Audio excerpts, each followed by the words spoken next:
Social മീഡിയയിലൂടെ തനിക്കെതിരെ ഉയരുന്ന വ്യക്തിപരമായ ആരോപണങ്ങളെ ശക്തമായി തള്ളിക്കൊണ്ട് ഗതാഗത മന്ത്രി കെ.ബി. ഗണേഷ് കുമാർ രംഗത്തെത്തി.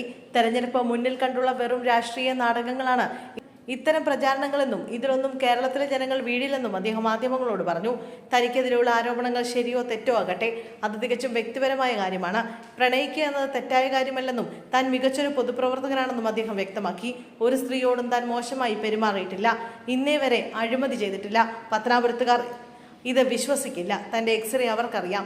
വീട്ടിലെ കാര്യം പറയേണ്ട എന്ന് കരുതിയതാണ്. പക്ഷേ എനിക്കൊന്നും മറയ്ക്കാനില്ല. വീട്ടിനുള്ളിൽ തന്നെ ശത്രുക്കളുണ്ട്. തൻ്റെ ഭാഗത്തുനിന്നും മാന്യതയില്ലാത്ത പെരുമാറ്റം ഒരു സ്ത്രീക്കും ഉണ്ടായിട്ടില്ലെന്നും ഇനി ഉണ്ടാകില്ലെന്നും അദ്ദേഹം പറഞ്ഞു. NSS general secretary G. Sukumaran Nair പിതൃതുല്യനാണെന്ന് ഗണേഷ് കുമാർ. സുകുമാരൻ നായർക്കൊപ്പം നിഴലായി നിൽക്കണമെന്നാണ് മരിക്കുന്നതിന് മുമ്പ് അച്ഛൻ പറഞ്ഞതെന്നും അദ്ദേഹം രാജിവെക്കാൻ ആവശ്യപ്പെട്ടാൽ ആ നിമിഷം രാജിവെക്കുമെന്നും ഗണേഷ് കുമാർ പറഞ്ഞു. പത്തനാപുരം NSS താലൂക്ക് യൂണിയനെ നിയന്ത്രിക്കുന്നത് ജനറൽ സെക്രട്ടറി തന്നെയാണെന്നും താൻ കസേരയിൽ ഇരിക്കുന്നുവെന്ന് മാത്രമേ ഉള്ളെന്നും ഗണേഷ് കുമാർ വ്യക്തമാക്കി. BJP councillor R. ശ്രീലയ്ക്കെതിരെയും ഗണേഷ് കുമാർ തിരിച്ചടിച്ചു.